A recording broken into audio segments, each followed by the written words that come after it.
तो इतनी माला का पक्का नियम है, अरे हमें तो इतने इतने अनुष्ठान हम 1 साल में कर लेते। तो आपने वो भजन का फल तो पाया ही नहीं, भजन का फल तो व्यर्थ चला गया। तो इतने बड़े बड़े राजा लोग भी भगवान नाम का जप करते थे, वो भी गुप्त तरीके से भजन, गुप्त भजन कहते हैं इसे। उसका आनंद, उसका पुण्य और उसका फल, मन ही मन कोई किसी से प्रीति कर बैठे तो जितना गुप्त रहता है उतनी प्रीति प्रगाढ़ होती है।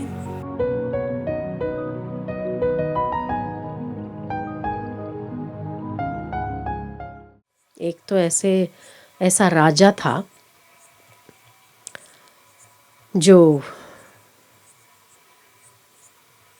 भगवान नाम का जप करता था, पर गुप्त भजन। ऐसे लोग होते हैं, कुछ लोग ऐसे होते हैं, थोड़ा सा भजन करते ना, बहुत बताते मैं तो इतनी माला करता हूँ, मैंने इतने इतने अनुष्ठान किए, और मुझे पता है मेरे गुरु ने मुझे कहा 5 अनुष्ठान करना, मैंने तो 7 कर लिए। तो उसमें भी वो एक अहंकार की पुष्टि होती है कि मैं इतना साधन करता हूँ, मैं इतना जप करता हूँ। तो उस जप का जो फल मिलना चाहिए, वो जप का फल तो नहीं मिलता। जो पुण्य होता है वो तो क्षीण हो जाता है। भजन गुप्त होना चाहिए, भजन भोजन दोनों गुप्त तरीके से करना चाहिए। तो एक राजा था, राजा गुप्त भजन में मानता था। उसकी पत्नी धार्मिक थी। उसकी पत्नी बोलती थी कि आप एक बार भी भगवान का नाम नहीं लेते, और मुझे बिल्कुल भी पसंद नहीं आता कि आप नाम नहीं लेते। तो उसने कहा पर मैं नहीं लेता, मुझे नहीं पसंद है, मैं नहीं लेता।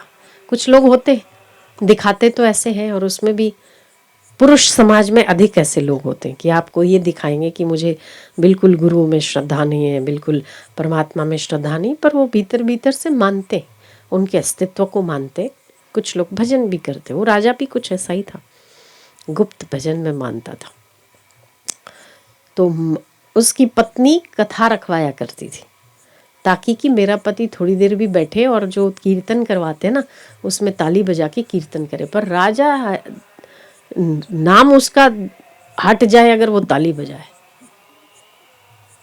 ऐसा अजड़ बम होके बैठता था जैसे कि उसको कुछ पसंद ही ना हो। उसकी पत्नी बार बार कोनी मारती, रे बोलना, वो राम का कीर्तन करते, राम तो बोलना, तूने रखवाया, तू बोल रही है ना, मेरा उद्धार यूं ही हो जाएगा, ऐसा बोलता था। उसने अपने जीवन में एक बार भी राम नहीं बोला। एक दिन भोजन करने बैठा था, उसको लगा कि आसपास कोई है नहीं। तो जैसे ही भोजन करने बैठा, थाली सामने आई, तो थका हुआ था। तो जैसे ही अपन बैठते ना, तो नहीं, हे भगवान ऐसे ना करके बैठते हैं जो सुख का चैन की सांस लेते हैं। तो भोजन की थाली सामने थी और उसने कहा हे राम, ऐसा बोला। तो उसकी पत्नी थाली लेके जा रही थी, कुछ लाई थी, वो मुड़कर बोली आपने राम बोला, आपने राम बोला। तो राजा उसको बड़ी अजीब नजरों से देखा, बोले मैंने क्या बोला? बोले आपने राम बोला। मैंने गलत तो नहीं सुना? आपने राम ही बोला। महाराज पहली बार आपने राम बोला, पहली बार, फिर से बोलो। तो राजा ने बोला अच्छा मैंने राम बोला क्या, सच में बोला? वो बोला आपने दूसरी बार भी बोला। बड़ी खुश हो गई, आपने दूसरी बार भी बोला। बोले आज मैं पूरे राज्य में उत्सव मनाऊंगी, सबको मीठा भोजन कराऊंगी, सबको, छोटे छोटे बच्चों को मिठाई बांटूंगी और बड़े बड़े लोगों को मालपुए खिलाऊंगी, क्योंकि आज आपने राम बोला। मेरे इतनी कोशिश करने के बाद भी आपने कभी राम नहीं बोला, पर आज आपने अपने आप से बोला। मेरी सारी भागवत कथाएं करना, मेरी सारी रामायण के पारायण करना, सब सफल हो गया। महाराज आज आपने राम बोला। तो राजा ने उसके सामने बोला कि मेरे मुंह से राम निकल गया क्या?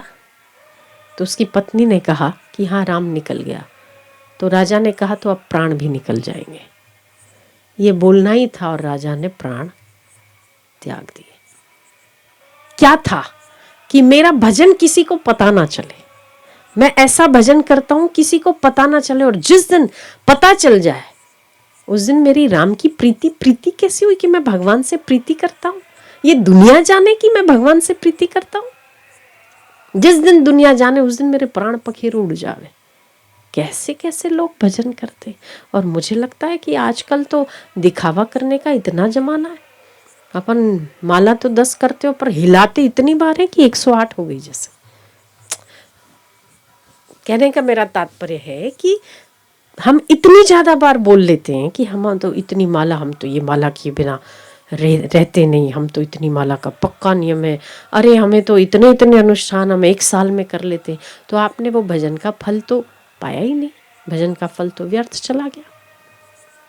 तो इतने बड़े बड़े राजा लोग भी भगवान नाम का जप करते थे, वो भी गुप्त तरीके से भजन, गुप्त भजन कहते हैं इसे। उसका आनंद, उसका पुण्य और उसका फल, मन ही मन कोई किसी से प्रीति कर बैठे तो जितना गुप्त रहता है उतनी प्रीति प्रगाढ़ होती है। जितना दुनिया में प्रचार करता रहेगा उतनी तो प्रीति कम होती चल जाती। दूसरे दूसरे लोग जब उसमें चंचुपात करने लगते हैं तो आपका ध्यान और आपकी प्रीति बिखर जाती।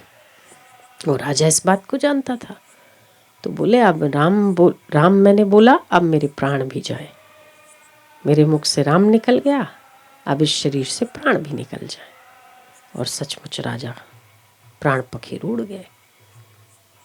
कहने का मेरा तात्पर्य यह है कि भजन तो गुप्त होना चाहिए, उसके साथ साथ ऐसे ऐसे राजा महाराजा महात्मा गांधी जैसे कर्मनिष्ठ पुरुष भी भगवान नाम का जप किए बिना नहीं रहते थे। तो हर व्यक्ति को अपने अंतःकरण की शुद्धि, समय की सार्थकता और अपने जीवन का साफल्य करने के लिए भी चलते फिरते भी जप करना चाहिए। वो जप राम भी हो सकता है, जप गोविंद भी हो सकता है, जप गोपाल भी हो सकता है, जप नारायण भी हो सकता है, जप हरि भी हो सकता है। पर कोई भी एक नाम हो जिसे पकड़ लो और जप करते रहो, उससे मन बहुत प्रसन्न रहता है, बहुत आनंदित रहता है। वैसे ही आप जो जिस समय में जप नहीं करते या जिस समय में आप सद्विचार या सत्संग नहीं सुनते, उस समय मन इतना चलता है कि फालतू विचार ही तो करता है, उसका आउटपुट क्या आता है? जो विचार आप करते हो पानी बिलोने जैसे तो होते हैं, उससे होता क्या है? कुछ भी तो नहीं। इससे तो जप करके समय साफल्य करना चाहिए।